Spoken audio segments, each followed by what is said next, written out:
Tough fought performance. Was that kind of what you were expecting against Bobby? Yeah. So from what we've learned about Bobby before we went in here, and we like to come in prepared.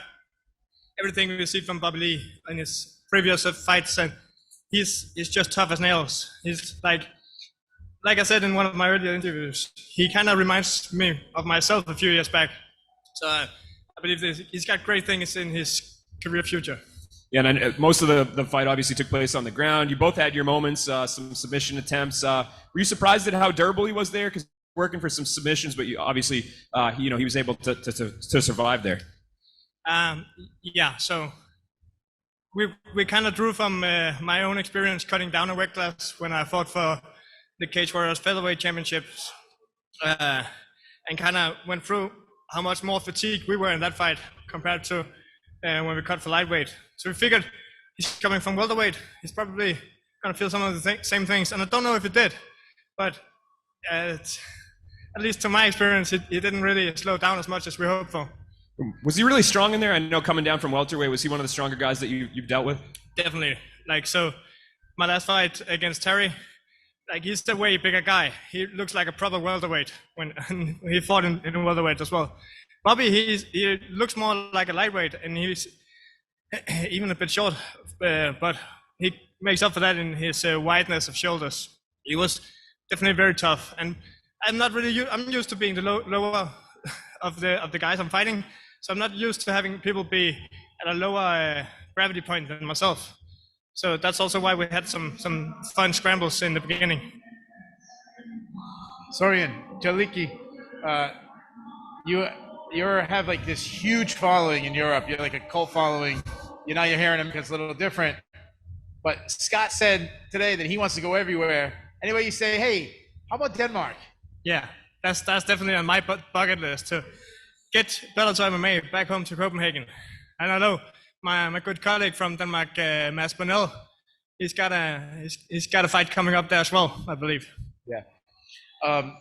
So you're now 2-0 in Bellator. You got a sensational record. The division is wide open. I mean, but any chance you say, hey, 1-2 more fights and I'm fighting for the title?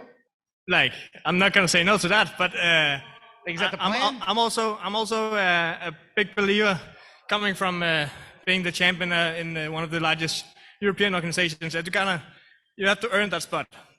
So I'm willing to go back in there and really earn my top 10 spot, because I know, my last fight, I thought it was impressive taking on the former double BAMA champion and dominating him with an injury. But coming in here, taking Bobby Lee, coming down from welterweight, I don't know where that stacks up in the division.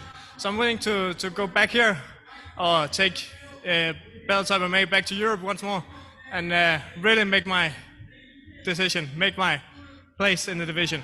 My last question, a lot of grappling. You both had submission attempts. One point he looked like he was working a rear naked choke. Was it close to being in at all? Nah. So I understand why it would look that way. But if you really want to see a tight rear naked choke, go watch my fight against Paddy the Baddy in Cage Warriors. That was a tight rear naked. Congratulations. Thank you. Hey, Soren. Kevin here from Fighter Path MMA.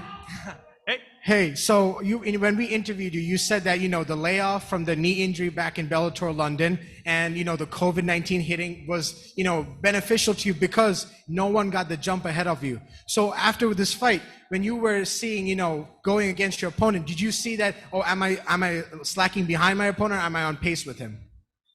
So, no, not really. I mean, it's been a while since most people could get back to normal training, at least professional MMA athletes. So it's more like the first quarter of 2020, where I really think that if there hasn't been Corona, then everybody would kind of step ahead of me. But because I was rehabilitating my knee and everybody else was in lockdown, it was kind of a stalemate. No worries. All right, we'll take a couple more questions here. Dylan? Hey there, Soren. I appreciate you making some time. My pleasure. I was just curious because there was the very robust Viking war cry after the fight there. Can you talk about the importance of the Viking lineage in the bloodline? Because he seemed pretty impassioned there. Yeah. So, like when you get a nickname, like mine, the True Viking, it's not something that you just take for yourself. It's something you earn. So the MMA club I started competing in, we called ourselves True Vikings, and the name was kind of a giveaway. So I started MMA in that club when I was 15 years old. So the name coming from that, and it really make a big impact on me and how I ended up growing up. Jay? Congrats on the win tonight, Soren. And, looking at the lightweight division, you're not ranked because you were inactive since 2019. You probably will be after this and looking upward in the rankings. But have you thought about a time frame for your return? When do you want to get back in there? So when we want to get back in there now,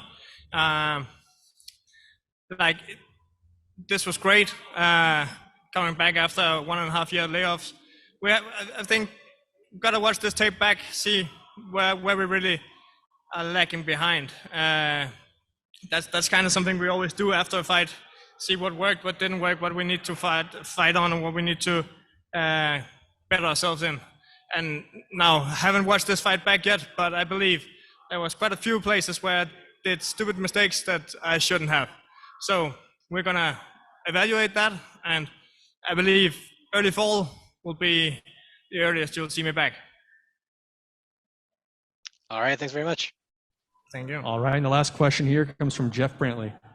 Jeff from the Man in the Cage podcast. Soren, with that layoff, you'll hear fighters sometimes talk about ring rust. Did you feel any of that tonight in round one or throughout the fight, or did you feel great from start to finish? To be honest, I was like I do with my weight cut and everything, the experience leading up to fights, because there's so much of a mental game in it.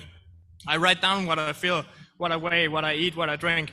So I have it all laid out for me. I can see even now cutting weight for this fight. I was like, all right, I'm 78 kilos now.